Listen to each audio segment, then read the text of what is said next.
Spectrovision Radio.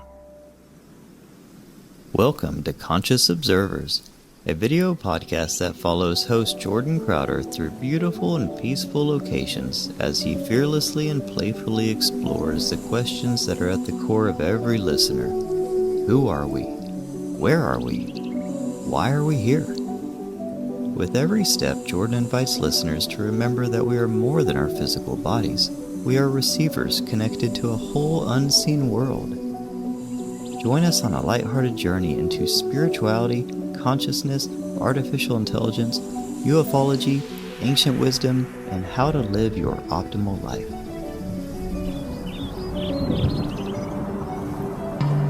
Welcome to the Conscious Observers Podcast.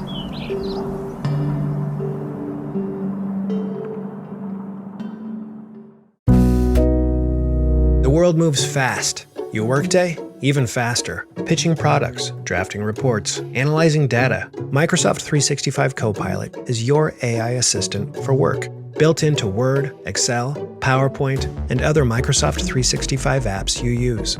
Helping you quickly write, analyze, create, and summarize. So you can cut through clutter and clear a path to your best work. Learn more at Microsoft.com/M365 Copilot. This episode is brought to you by Indeed. Stop waiting around for the perfect candidate. Instead, use Indeed sponsored jobs to find the right people with the right skills fast. It's a simple way to make sure your listing is the first candidates see. According to Indeed data, sponsored jobs have 4 times more applicants than non-sponsored jobs. So go build your dream team today with Indeed.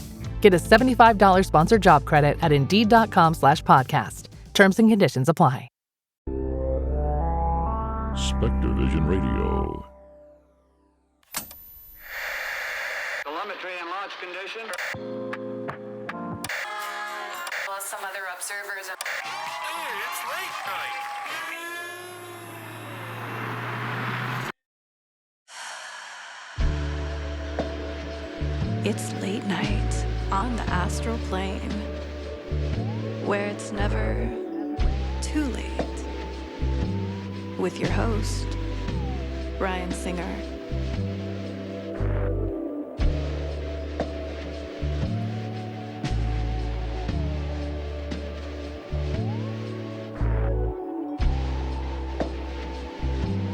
It's more fun to believe.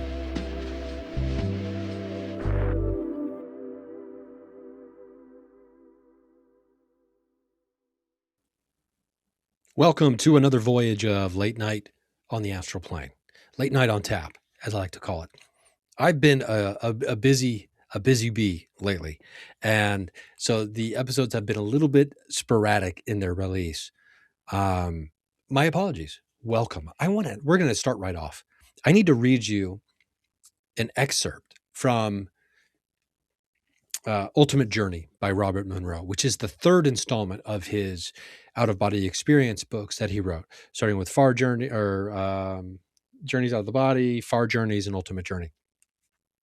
I cannot recommend these books enough. I was reading this book last night, just like out loud exclaiming, "Oh my, what? You're gonna." This made me laugh, and it's so funny to me how everything old is new again. And I just had this conversation with someone. We're talking about Bigfoot nests on the phone, talking with my buddy Ed Brown right before I started recording this. And we're talking about the Florida investigation, how everything old is new again. And all this kind of crazy stuff that's happening down there right now. And we're like, oh, I wish we could be there right now. Right. But anyway, let me read this to you. And this is Monroe discussing what an experience he had. He was traveling out of body. And he asked his InSpec, which is this energy consciousness person that's like his tour guide, right? That he met up eventually with, who will like help him with things. And he asked them, can you bring me to a non-human intelligence? I want to go meet a non-human physical intelligence, right? And after like this huge flying saucer type thing shows up, and then it shrinks and becomes smaller because it was too big for Robert to wrap his brain around. And then a door opens, and this is what happens. Okay. And he's writing this and he's telling us this. Then a door in the bottom slid open and a figure, a man, a human looking man, emerged and walked. And to be clear, he asked to meet a non-human physical intelligence. Okay. So an alien. A very human looking man emerged and walked. Yes, walked across to where I floated. Because remember, he's out of body. He's out in space-time floating around, right? As he approached, I recognized him. Short, round, and chubby, dressed with a sort of shabby gentility and wearing a gray top hat. His nose red and bulbous, his mouth a leering grin. He was an exact replica of the star of so many comic movies I had enjoyed in the physical when I was young, W.C. Fields. This replica, projection, hologram, whatever it was, spoke like Fields as well. With the same intonations and repetitions, he invited me aboard and showed me into what appeared as a large, domed room with pictures on its walls of every comedian I had ever heard of, and many more of whom I hadn't, together with thousands of scribbled jokes and cartoons. He described all this as his cargo. I framed the question in my mind. Cargo? What do you mean, cargo? And I continued, you can drop the impersonation. I can take you exactly as you are. You really mean it, don't you? But I'll keep it if you don't mind. It helps me to think like a human. Or would you prefer someone else? Groucho Marx, perhaps? No, stay as you are. Tell me, what are you doing hanging around Earth? My boy, I'm an explorer. Oh, excuse me. My boy, I'm an exporter. That's a big mistake I almost made there. My boy, I'm an exporter. I see. What do you have that we need apart from this spaceship? I must have used the term wrong. I export from here, not to, my friend. What possible thing could we have that is valuable to you? You're obviously way ahead of our technology. You use thought communication. We have nothing you could want or need. He scratched his nose. Well, sir, it's not easy to get it, but I do. Yes, sir, I do. We don't have any, and you can't imagine how valuable something is if you don't have any. Don't have any what? I've been gathering it for ages. It used to be very rare, but there's more of it about now. You've lost me. Sometimes you need to know the civilization to understand it. That's one of the problems. I still don't see. You humans have it, and it's very rare and valuable among the rest of the intelligent species in what you call the physical universe and elsewhere. Very rare and valuable, sir. I'm a specialist in collection. You don't understand. I see. Let me explain. Oh, you don't understand, I see. Let me explain. Please do, Monroe responds. It's a 1 in a million product, and you humans have it. Now, you might be thinking black goo, the goo, right? Because the conspiracy theorists took from the second book and they ran rampant with it. And now there's reptilian conspiracy theories, and it's all about the goo and David Icke and all these other people, right? It's not the goo. It's a 1 in a million product, and you humans have it. A sense of humor, jokes, fun. The best tonic there is for overloaded mind systems. It auto-erases the tension and pressure almost every time it's used. So, you cruise around among us looking for the newest and latest. Exactly. You humans catch sight of our collection units every now and then and get the wrong idea. You even make UFO jokes about us. All we want to do is look and listen. Nothing else. Apart from the odd practical joke, just to keep in training. And now, if you'll excuse me, sir, I must be on my way. Suddenly, I found myself outside the spaceship, which was rapidly diminishing into the far distance. I homed in on my inspec friend, who was waiting for me in the deep darkness. Now, I knew that at least humans have one unique quality. The inspect says, "You manage that well. But there is another matter that occupies your mind. You have a hidden desire that you are trying to express." Monroe says, "Yes, there is one that I would like to visit. You know what I mean? The most mature and evolved human in physical Earth, living in your time reference," the inspect responds. Monroe says, that is so. Can it be done? Yes, but the result may not be what you expect. Monroe says, "I wish to try all the same." And the inspect says, "I shall lead you."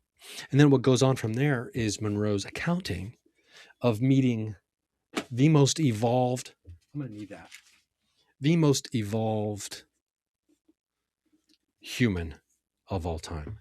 Do you want a spoiler? I could give you a mini spoiler because you're not going to remember by the time you read this book if you haven't read it already. The person, 1,500 years old or something. And they say they just keep moving jobs and doing things like that you can just keep moving around to not be picked up on. They consider themselves a not an operator. What was the word? Anyway, let's focus on what we just heard. What we heard is Robert Monroe, out of body, traveling through, the non-physical realms of everything that is, and requests to meet an alien, essentially, for our purposes here. Meets an alien, and the alien says, "We're here to collect your jokes, your humor." What joy, because it auto erases the mind. It resets the mind. Now we're familiar with this in many different ways. If you've ever been watching an extremely dramatic film, they call it the release valve. They throw it, screenwriters, directors, actors, they'll throw in a joke as a release valve if you're watching a very, very intense film, right? Because you don't want to just be like, for 2 hours straight. So they have the release valve there. And every once in a while, there'll be some comedic moments, at least an attempt at comedic moments to try to have the pressure released, right? We have these in real life. You understand very, very well, I'm sure, anytime there's a very, very serious or dramatic moment in your life, whether it's funerals or, other things like that, there's usually someone will take it upon themselves to add levity to the situation by making a joke, and it helps, and it, I guess, auto erases the mind and releases the stress and the tension, and we get through those moments easier, I suppose. It helps us recatch our breath and keep moving forward through something difficult. And that's what comedy does. That's one of the many things comedy can do, and jokes. And I got to tell you, the more and more I get swallowed by the paranormal over here, through these investigations and working on these documentaries, it's a nice refresh for me in my mind that everything got me here. Everything that I'm doing now, it started out in stand-up comedy. It started in comedy. It started in humor. And humor is probably, if not the number one most important thing in my life, as outside of people. It's probably the number one most important concept, value that I try to live by. And listen, I can get caught up in it. I get caught up in what's going on right now. It's horrifying in many ways. In all ways, it's horrifying. When you look around what's happening in Minneapolis currently, other places with masked federal agents kidnapping and killing people in the streets and threatening to do more of it if people don't stop following them around and trying to, exercise their constitutional rights of what it means to be an American in this country. So it gets dark, and there's a dark time, and you have this, the Epstein files and all this stuff. It's like this crazy dark time. And comedy, I would argue, is probably more important now than it has been in a long, long time, if you can find those moments for laughter. Because here's the thing, and I couldn't help but thinking about this as I tried to drift off to sleep after doing some Gateway Voyage meditation last night. It's like we've come so far as these creatures, as these animals. And we have, as Monroe would describe it in this book, this alien thing about us, right? With this, we shouldn't have ascended to the top of the food chain in the way we did. These mostly hairless creatures that we are, without sharp claws and without sharp teeth. We're not the strongest. We're not the fastest. And yet somehow here we are, dominating in a way that is way beyond what is necessary. The earth and all other species that herein reside, at least that we're aware of and can see. There's this great documentary called Flash of Beauty, Paranormal Bigfoot. I just watched it last night. It came out a few years ago. It's, when I say great documentary, I mean it's made very well. And I think it's Eichelberger, Stephen Eichelberger. I'm gonna have to reach out to him. And that's actually not his name, is it? I think it is his name.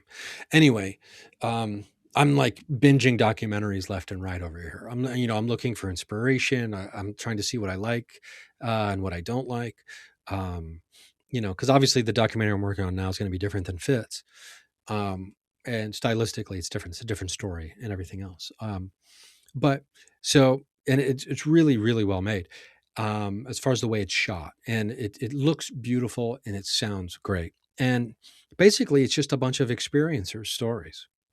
And one of the fascinating, there's all of them were pretty fascinating. I don't mean to single any of them out. The Owl Moon Lab, Toby Johnson, I gotta say that's, and Daryl, that is Daryl Adams. That is a fascinating story as well. But I lost my train of thought, as I'm wont to do. But the point is, like, we need comedy right now. We need a sense of humor about ourselves. And because, that's what it was. Look how far we've come, and yet how far we have yet to go.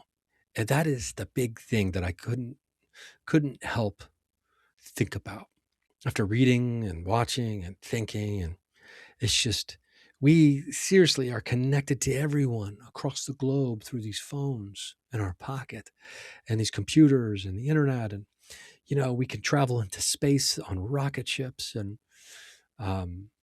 we can communicate telepathically with one another. We have psychokinetic abilities that many of us are trying to tap back into. There's so much that the human creature is capable of. And so much of it is untapped potential that lies beyond the physical form. And it's like, you just want to kind of shake us collectively and be like, hey, wake up, man. Wake up. What are you doing right now? What is happening in the world right now amongst all you clowns? Like, this isn't funny what you're doing to one another and what you're doing to the planet. It's so simple. How much do you need certain people? How much money do you need to accumulate? How much power do you need? Like, it's this overcorrection of people who were just way too good at the survival aspects of being a physical animal in this realm. We've rewarded that because we, as Monroe would say, we don't have a different overview. Edgar Mitchell, Dr. Edgar Mitchell, former astronaut. I've got his book in my bag as I get ready to, be somewhere else for about 4 days coming up, starting tomorrow. If I can finish this book, which I probably will the next day or two, it's like, it talks about this. And man, it's like, it is funny how simple the solution actually is. We have enough food for everyone. We have enough housing for everyone. We don't need all this other stuff. And yet here we are, letting the sickos be the bosses. It's like a farce, right? So Monroe talks about, he doesn't get political in his books. Basically, it's about humanity, and it's about the future of humanity, and the latent powers and possibilities that are within all of us, and the consciousness that connects all of us is something that I believe in.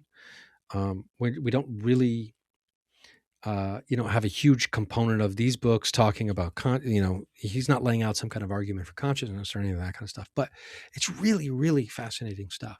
And there's a really beautiful segment of this book that I'm going to read when we get back. We're going to take a quick break. Remember, patreon.com/Ryan Singer. $3 a month gets you no commercials ever. That's a pretty good deal, right? And so thank you to all the patrons over there. I appreciate you. I've been posting some like clips from filming over in Florida as well over there. God, I'm about 1/3 of the way through this book. It's one of these books that's so good I don't want it to be over, but I also can't wait to finish it. Do you know what I mean? Anyway, we're going to be right back after this short break.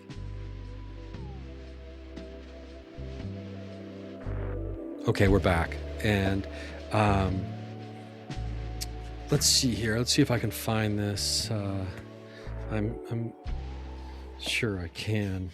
I love when I buy a used book. All my books are mostly used unless they're a new release. And when I find like a random bookmark on a certain page, I'm like, oh, this person marked this for a reason. There must be something important here, right? So let's see here. I want to find you this beautiful, beautiful segment. Here's something. Oh gosh, there's just too much in it. I'm not just going to read you the entire book. Here it is. Now this is a couple pages. Now this is just, I was thinking about just opening the show with this, just cold open reading this, but it's beautiful, and I think you're going to enjoy it. And it's something that I think the way Monroe writes, it kind of reminds us of the beautifulness of things, of it simply existing currently. It was a long walk through the forest to reach the ocean. Along the way, the path was quiet, except for the hum of insects and the occasional call of a crow high in the tall trees.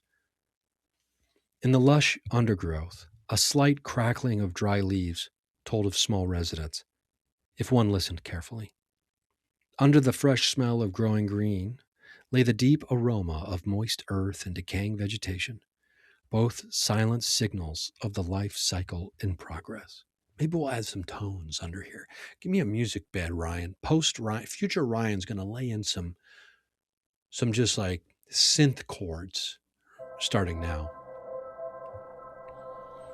There was little wind as the soft rumble of surf grew steadily in strength. Then the forest ended and the gray-green sea spread out to the horizon. Stately cumulus cloud, towers drifting overhead through a clear, clean azure sky. The grassy bank where the white beach began gave an irresistible invitation to ease down, lie back, and relax. The waves were gentle, placid, the breeze cool and soft, the sun warm and fresh. All comes to this, the beginning and the end of an eons-long period of time. This living mass of air, water, and land, what it gives and what it takes, what it produces. It is more than awareness, more than consciousness, more than experience. It is more than intelligence, knowledge, truth, and understanding.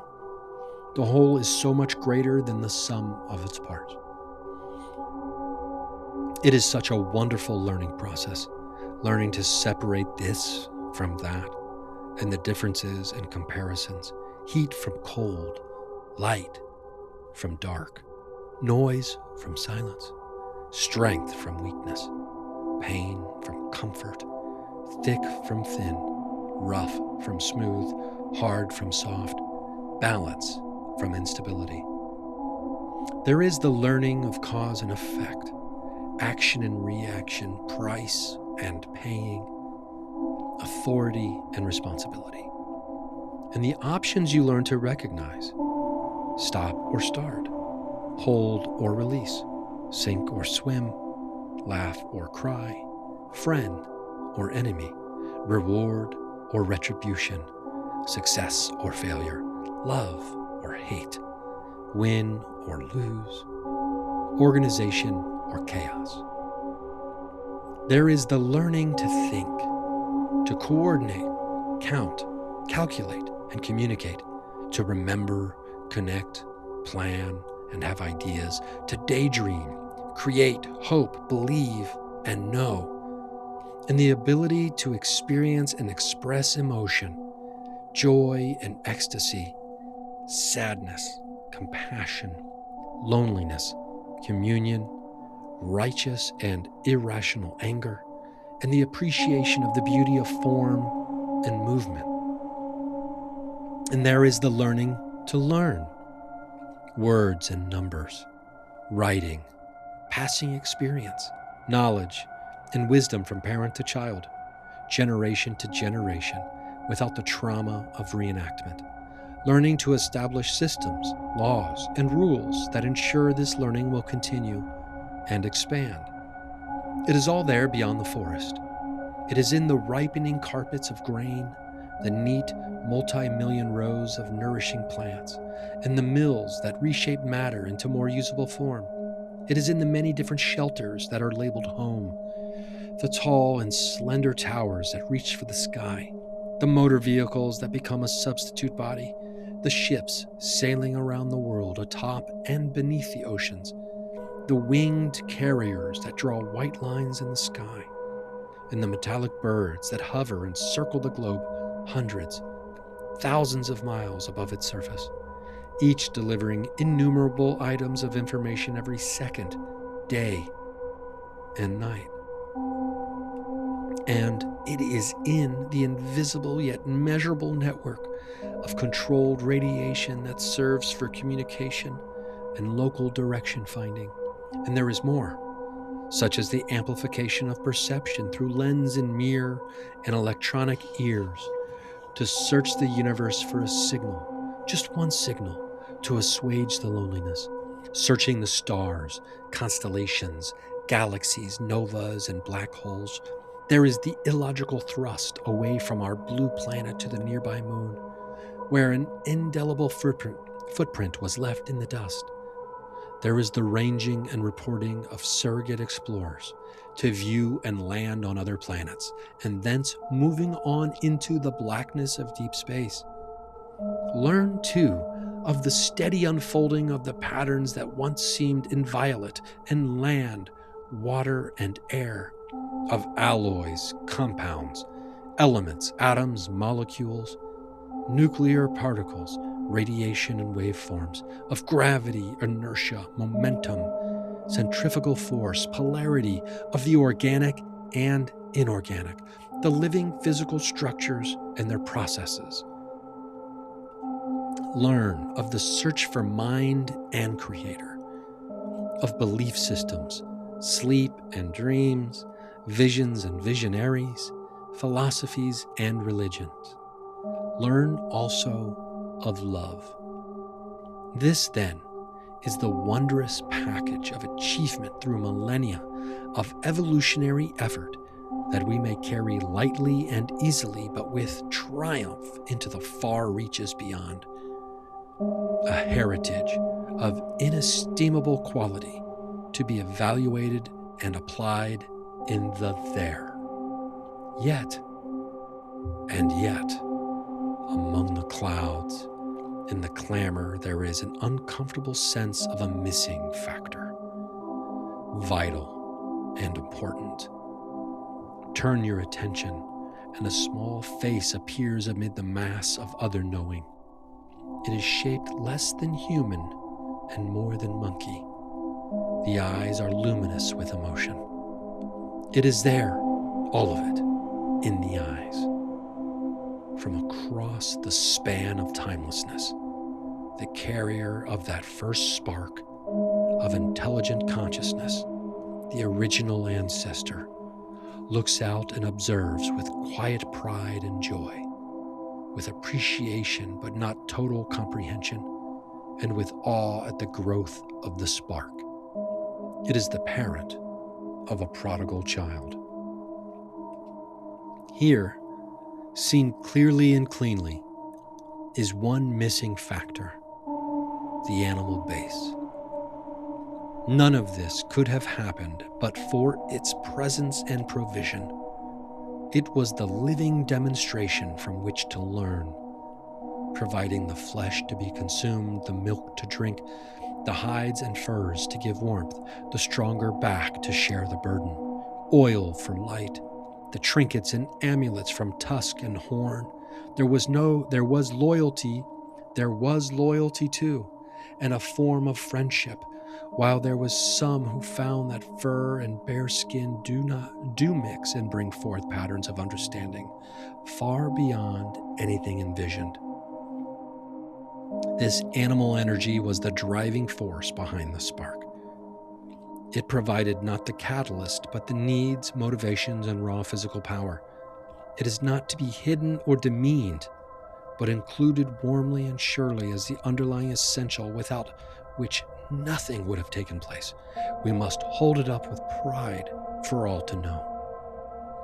And with the knowing, the little face smiles lightly, slightly, softly, even wistfully, then fades. It is time to move on. The walk back along the path through the forest is filled with greetings. A squirrel on a low branch looks down and chatters. A bottle green fly lands on a hand and enjoys gentle backstroking with a finger. 3 turkeys stand aside and watch the passage curiously, but without wariness. A gray fox wanders onto the path and sits down, undecided as to whether to pay his respects. A thrush glides down, settles on a shoulder, and chirps softly into an ear until the edge of the forest is reached. With a final peck on the cheek, it pulses its wings and returns to the middle branches.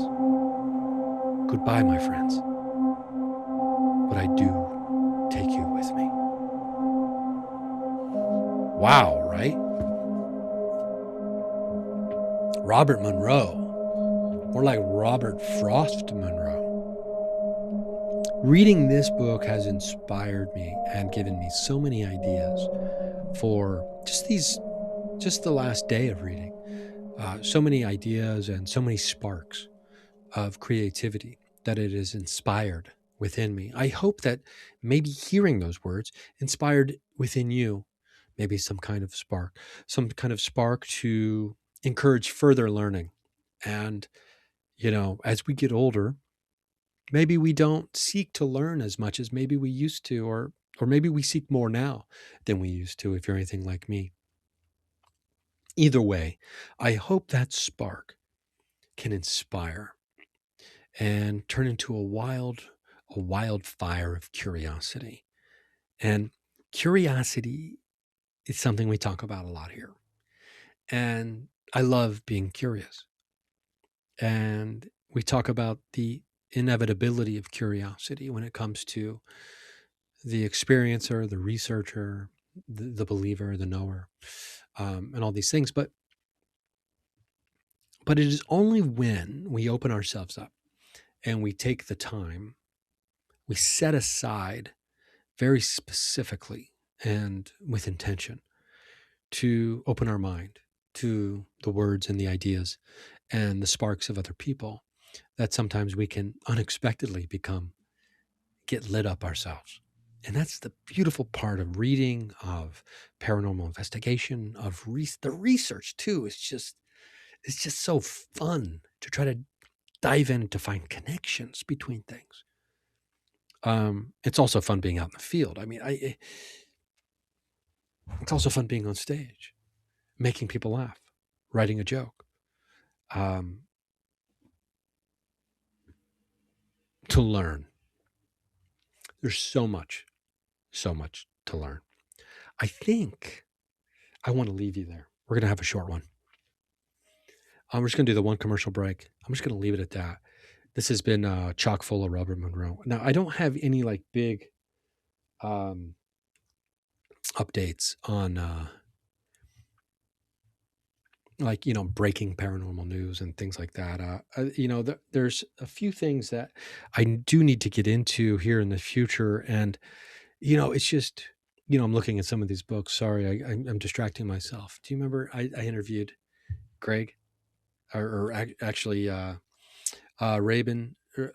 Szymanski many years ago on Me and Paranormal You. And a lot of people are asking me, like, what happened to Me and Paranormal You? It's still there. It's just got the new name, and maybe that was a mistake. I don't know. But we're calling it Late Night on the Astral Plane now. Obviously, that's what you're listening to. But there's over 800 episodes of Me and Paranormal You. They're still out there, just under this name now.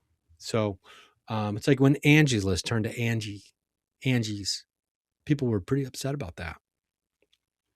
I don't know if that's true or not, and I hope they were not. But I've got a lot of books to read. I'm looking at 3 books right here that I haven't read. You can't read because it's backwards. No, I've read The Peaceful. No, yeah, I got that for like $1 in Nashville. Demonic Reality and Bigfoot. True Life Encounters with the Legendary Sasquatch by Rupert Matthews. I've got a lot of books that I still need to read. And we'll get there. We'll get to them. But first things first. What happened here? The camera went all blur. Let me wipe it and see if that helps.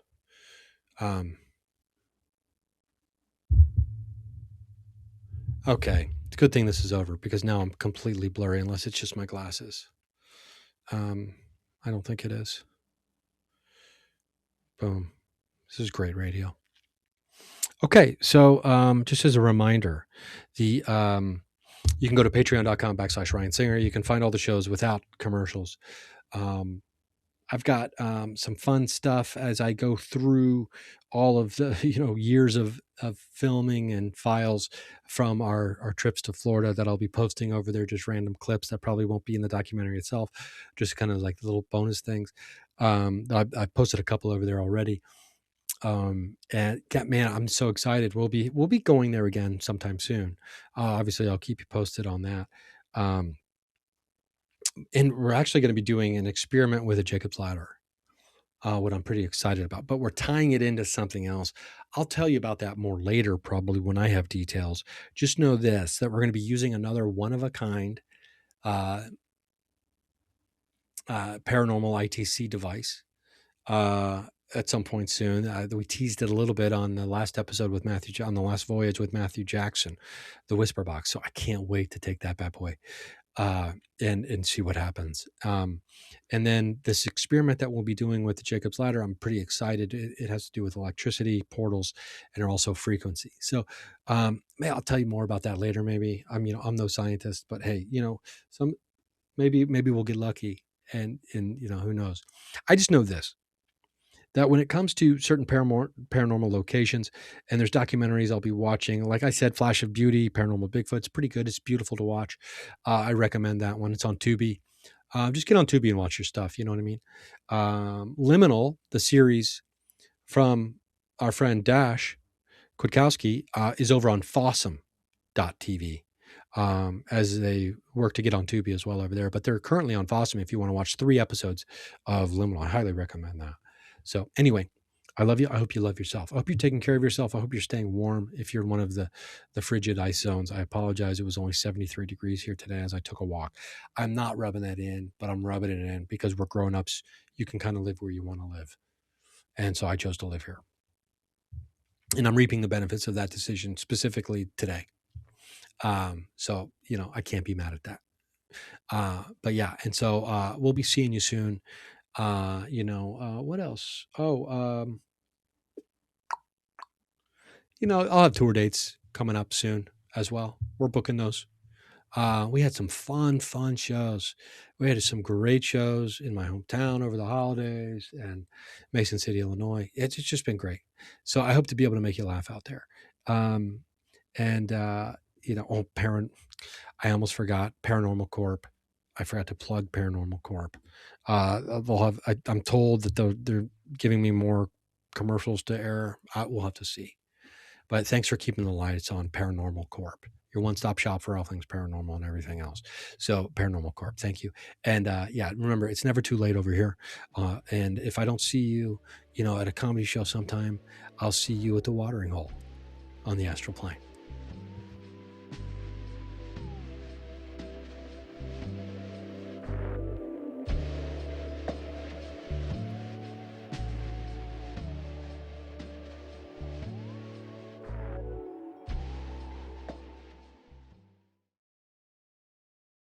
Now receiving frequency transmission.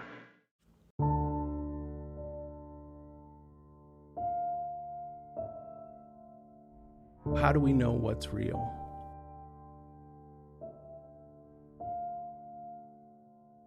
There's so many things that are unknown in this universe that I'm thankful I don't know the answers to. In many ways, I feel like the unknown is a gift. It allows us to imagine what could be. And sometimes imagining what could be is actually greater than staring right at what is.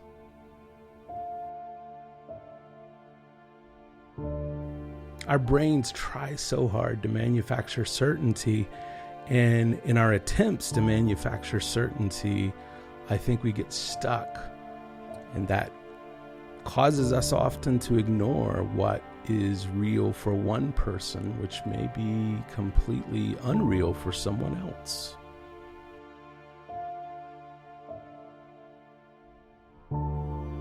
So how do we know what's real? We don't. Not knowing what is real allows us to peer more deeply into what could be.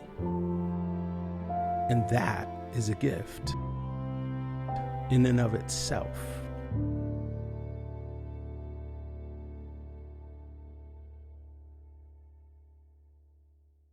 Transmission complete. Stay tuned to Spectrovision Radio. Stay.